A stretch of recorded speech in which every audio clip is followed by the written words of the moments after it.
Hey guys, Jordan with the Young Turks and TYT Politics. I am in Chicago right now, and I am headed after this to Indiana to do some reporting for the Young Turks and the Fusion show. Monday, Young Turks on Fusion will be at the University of Chicago, so I'm going to do some interviews today that will be aired on the Fusion show Monday.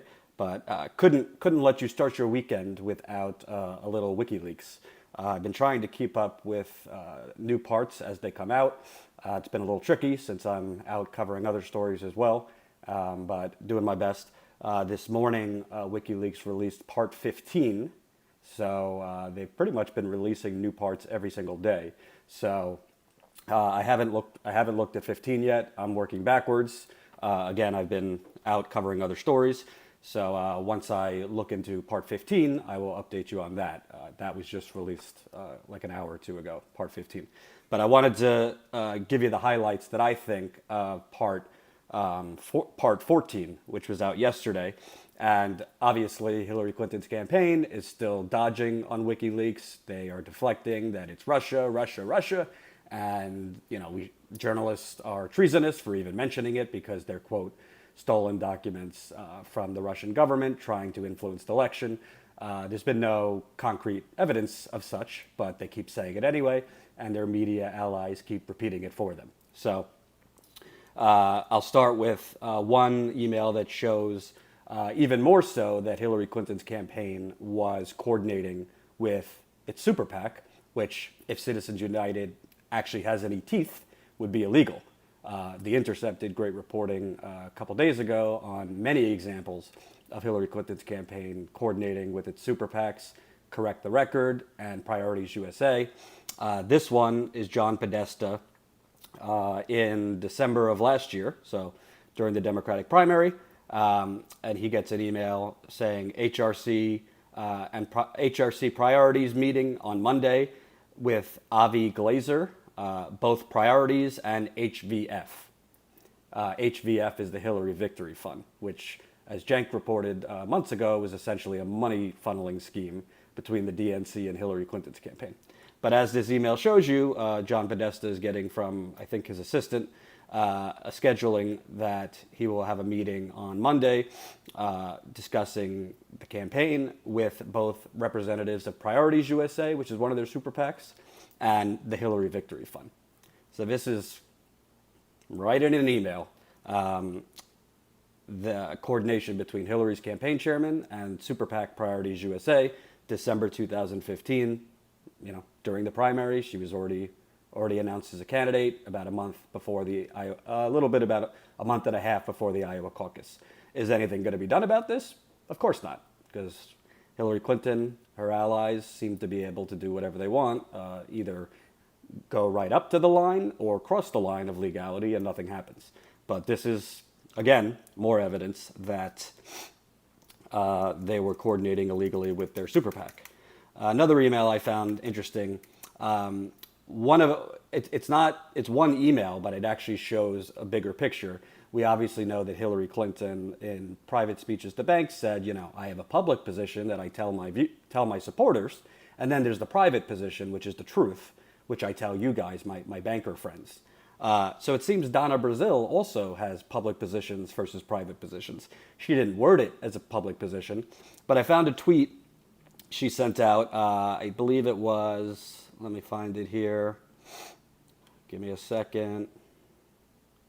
I think it was December. Yes. No, excuse me. January of this year, where she tweets, under President Obama, the economy has experienced a record 70 straight months of private sector job growth. Over 14 million jobs, exclamation point. So there's Donna being a great soldier for the Democratic Party. This was probably after one of the jobs reports, January of this year, saying under President Obama, the economy has experienced a record 70 straight months of private sector job growth. Over 14 million jobs, which is a true statement, by the way. She's not lying.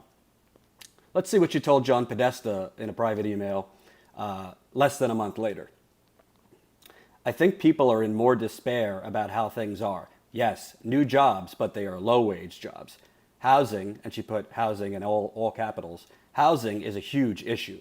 Most people pay half of what they make to rent, ... So if you want to be charitable about this email, which a lot of people, when I posted it on Facebook, were getting on me, yeah, she sent out a tweet that was rah, rah, rah about the economy, but in a private email, she's saying there's more work to be done. No. Yeah, if you want to give her the benefit of the doubt and be naive, that's your business. But really what this is political spin. And Donna Brazile is not the first one to engage in political spin, and she won't be the last one. But what you see, she was a CNN contributor, supposedly neutral. We know that was bogus. But Donna Brazile is, putting out into Twitter, the economy's on the rebound and the economy's doing great. But what she really thinks is told to John Podesta, oh, I think people are in more despair about how things are. Yeah, new jobs, but they are low-wage jobs. Housing is a huge issue. Most people pay half of what they make to rent.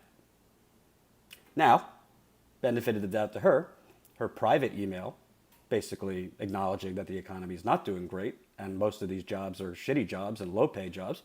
At least she recognizes the issue.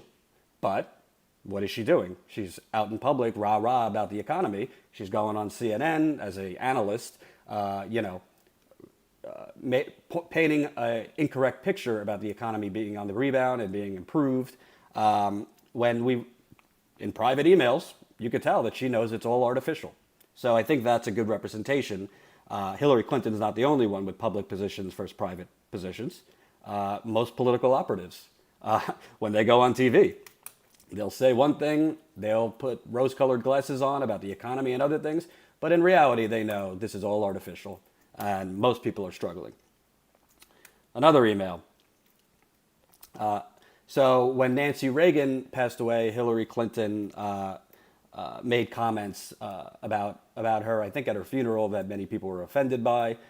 So her campaign was very, frantically trying to write an op-ed for Hillary Clinton apologizing. Usually when somebody writes an op-ed, you think the person's name under the story is who wrote it.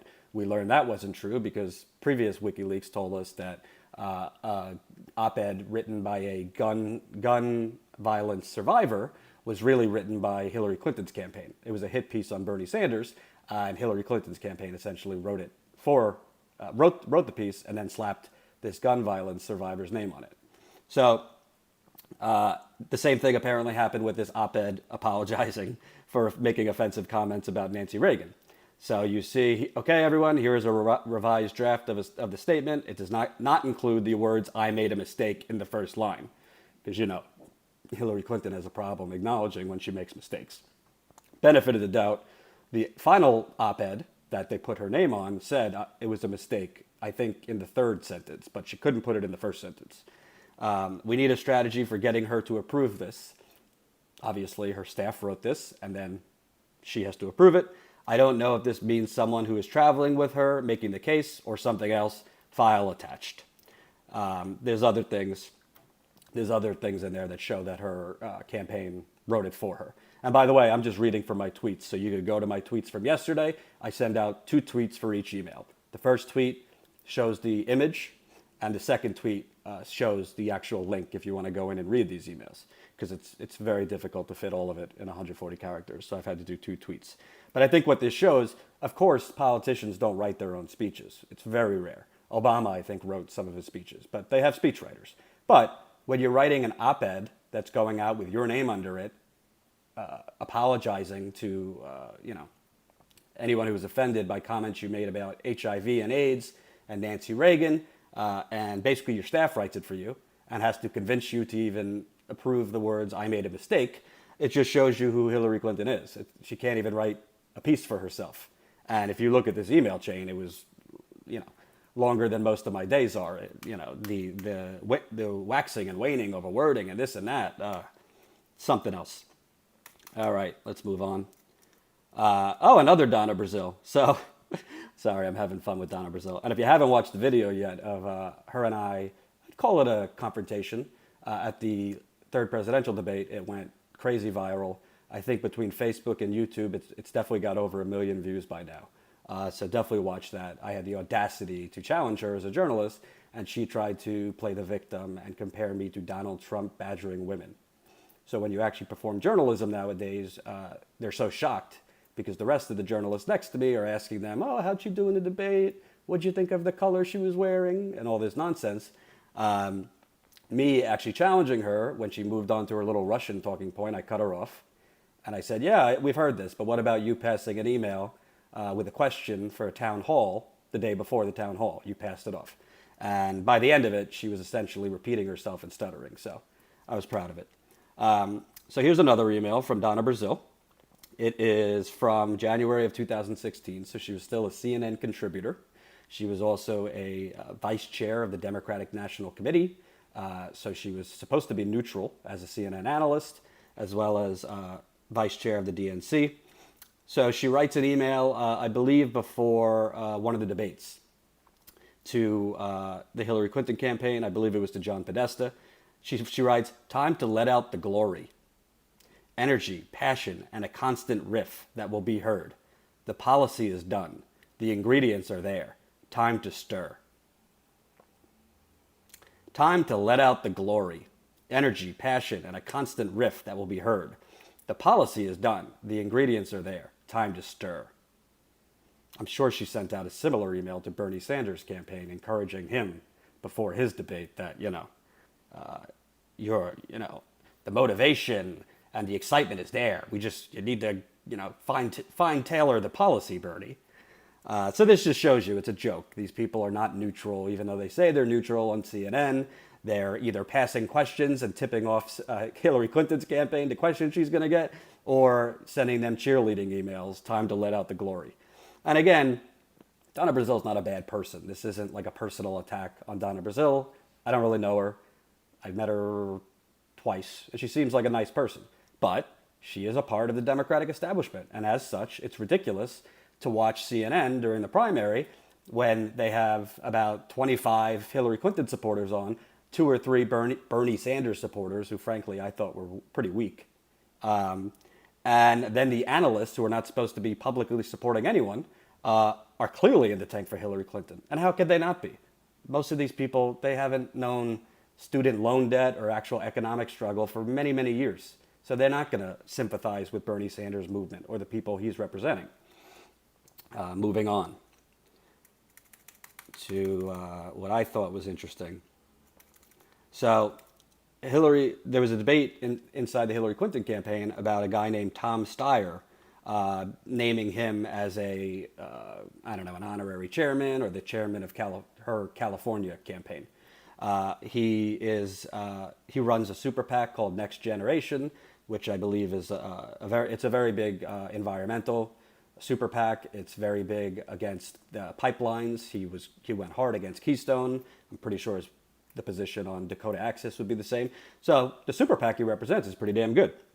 But Tom Steyer wanted to be like an honorary chairman of the campaign. He said if he was honorary chairman of the campaign, he would delegate his super PAC responsibilities to subordinates under him, and not be connected to the super PAC, which is another joke.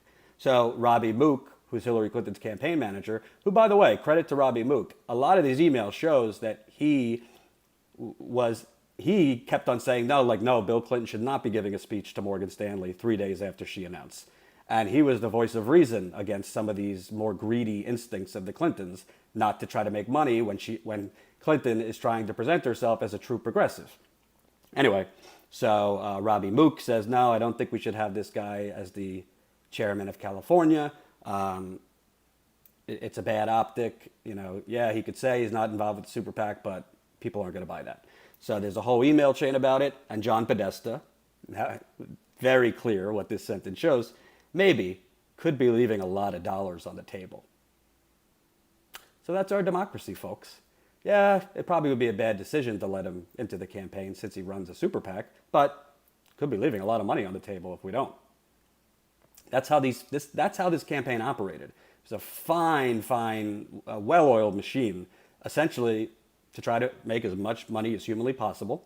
Cenk just reported yesterday that I think between both campaigns, over $1 billion has been fundraised by now, most of it coming from Hillary's side. And the mindset was, we gotta make the dollars. This is not a time for ethics. We gotta bring in the money. Because they knew Hillary Clinton sure as hell not going to get the small dollar contributions that Bernie Sanders was raking in. even though they tried to send out these ridiculous emails asking for $1 here or $1 there to try to make it seem like they were, getting just as much small dollar contributions. So Podesta was like, I don't want to leave them. We don't want to leave the money on the table. Moving on. Podesta, again, this wasn't like a big deal. It just shows what, how he is. So there was a concern in the campaign about leaks, information getting leaked out to the press, which is common in presidential campaigns. We got to plug the leak, who's leaking information. So there was a whole email chain. And Podesta says about the leaks, I'm happy to fire someone for leaking, whether they did or they didn't. So I thought that was just interesting. I mean, it's not a condemnation on Hillary Clinton, but it shows what the campaign is like. It's ruthless. I don't care. You, over there, did you leak? No, sir, I didn't. Fuck you, get out of here, you're fired. So I think that's kind of the operating MO here. Moving on. Another email. So Ken Salazar, who is a former senator of Colorado, he is known as one of the biggest fractivists. He's very pro-fracking. He famously said there's not, quote, not been a single case where fracking harmed the environment. He is now the head of her transition team. They set up their transition teams before they're elected to, recruit cabinet members, staffers, all that. So she got a lot of heat for this guy being the head of her transition team. Well, guess what? He was also advising her during the primary. So when Hillary Clinton was saying, climate change, you got to tackle climate change, and when she was giving nauseatingly complex answers on fracking, Bernie Sanders said, yeah, we should ban fracking. She, foamed at the mouth trying to give an explanation, but essentially said, yeah, I'll allow fracking, but it'll be very tough due to the regulations I'm going to impose. Well, this guy, Ken Salazar, was advising them as recently as June of 2015 during the primary on hiring state directors. He thought that they needed to beef up their Colorado operation, which is the state he is from. So I thought that was interesting because it shows you who these people are taking, who Clinton's campaign not only is taking money from, but is taking advice from. Fractivists who say fracking has never harmed anybody in the environment. But on the other end, she's going out, talking up her climate change credentials and not being very honest with the American people about her stance on fracking, which to a private bank, she said, I want to defend natural gas. I want to defend fracking under the right circumstances, which is a dodge. Another email. This one was interesting. They had a conservative blogger named Lois Mensch from the UK. She used to have a position in the UK government. She's conservative. Apparently, she was like helping them come up with advertising ideas and all this stuff. Her name's Lois Mensch, Louise Mensch. So she sent an email with advertising suggestions. But for the national version, the other knock on Hillary, unfair as it might be, is the idea that she feels entitled. An ad showing all her hard work and stumping not only hit Sanders on his Johnny-come-lately stuff, she's stumped for 506 Democrats, he's run against 23, made up stats, but you get my drift, but actually shows that far from feeling entitled, Hillary's hard work for the Democrats started in college and has continued every year and decade since. She is the least entitled person imaginable compared to the in-it-for-myself opponent who joined your party last bloody year. So you hear the British in there, last bloody year. Again, Hillary Clinton's campaign, who are they consulting with? A conservative from the UK, a conservative blogger who says Bernie Sanders is in it for myself. And that continued this nonsense narrative they had. He's not even a Democrat, making it seem like, it was like a Red Scare, he's a communist, that he's not a Democrat, which I think a lot of people thought was a good thing, that Bernie wasn't a lifelong Democrat. A couple more. Oh, by the way, I tweeted yesterday, but there was a new pipeline leaked in Pennsylvania. As of last night, 55,000 gallons leaked. So, yeah, pipelines don't leak. Nothing to see here. This one I thought was really something. So the night of Michael Brown's grand jury, obviously Michael Brown was the African-American shot down in Ferguson, left in the street for hours, dead, before he was taken away. Hillary Clinton's campaign, shocker, waxed and waned whether she should release a statement. She was already coming out, I believe it's 6 o'clock, to a statement about something else. So they said, should we make a statement preemptively about not so much his case, but the overall problem of police brutality and blah, blah, blah. So different people said different things. Some people in the campaign said she should come out after the grand jury announcement and make another statement. Some people said not. So Nick and I just raised it with her. She doesn't want to. Sensitive to a few things. Decision won't be announced until 2 hours after we speak. This statement is long and over the top. If she does a statement, should be short like Claire McCaskill. She never spoke out when the 2 African-American men were killed in New York. She would prefer to say amen to POTUS and Attorney General, not to preempt any other statements. She's decided to... This sentence doesn't make sense, so I'm not going to read it. The last one is the key. We have not heard from any of our friends who say she must speak out now. Dun, dun, dun. So who are these friends? I don't know. But knowing the Clinton MO, we have not heard from any of our friends who says she must speak out now. My assumption is they're talking about their money men. If Donald Trump has been right about anything, all these politicians, they're puppets, and the donors are their masters. I'm speculating, but I can't really imagine who they're talking about. We have not heard from any of our friends who say she must speak out now. Maybe they're talking about fellow politicians. I don't know. But I think that shows there's no core conviction there that I should speak out or I shouldn't. But because I haven't been instructed by either donors or other politicians to, I'm not going to do it. So the moral courage is crazy. This one I thought was really telling, another John Podesta goodie. Somebody wrote to him, Bernie Sanders, apparently the single payer plan, a lot of people don't agree with it, but it's catching on. John Podesta writes, his actual proposal sucks, but we live in a lefty alternative universe. That was the campaign chairman for Hillary Clinton. We live in a lefty alternative universe. Ironically, John Podesta didn't think we lived in a lefty alternative universe in previous emails where he said, thank God for single payer upon turning 65 and getting Medicare. So Bernie Sanders' policies to try to get single payer for everybody, lefty alternative universe. But when he got Medicare, thank God for single payer. The hypocrisy is heartwarming, isn't it? Moving on.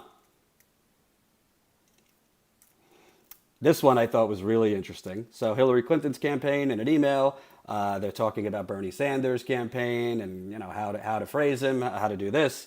So they say the idea here is make it clear that the protest vote has been heard.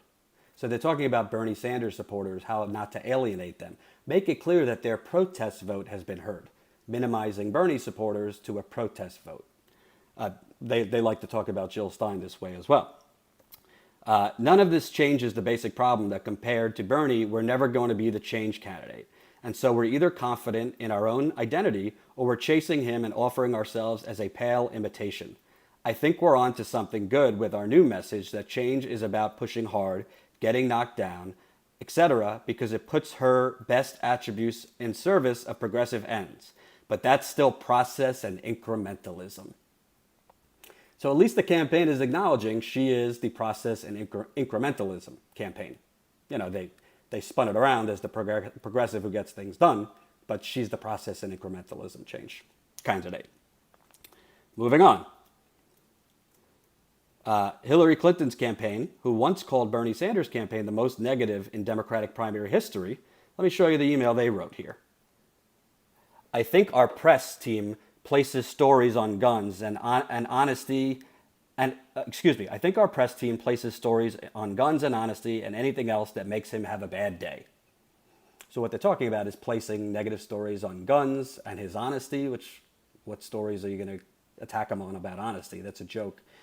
With their friends in the press. So it just shows you, they're going on there with this reverse psychology, how Bernie Sanders is running the most negative campaign in history. Meanwhile, they're trying to place negative stories all day long with the press. After all, they were the ones who started this Bernie bro bullshit, which a Daily Beast reporter actually exposed them as emailing her, trying to get her to write about Bernie bros. that's it for the emails I found yesterday. As I said, I'm going to go through part 15 when I can. I'm going out to do field interviews now, and then I'm flying home to New York, so it might be a little delayed. But Podesta emails 15 is out. I will try my best to tweet out the ones I can. When I get home tomorrow, I am actually going to take a day off because I haven't been home in quite a while, and I'm still a little sick. So apologies if you don't hear from me as much, but I can't be any good to you if I'm on zero energy and running on reserve tanks. So thank you for watching. YouTube.com/TYT Politics. If you're not subscribed, that's our channel, TYT Politics.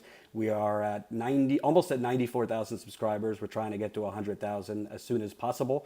So if you haven't subscribed, you could watch videos like this on TYT Politics, as well as my reporting from Standing Rock, where I covered the Dakota Access Pipeline that the Native Americans are fighting. And I also was just in Detroit covering, gang violence and other things there. Thanks for watching, guys.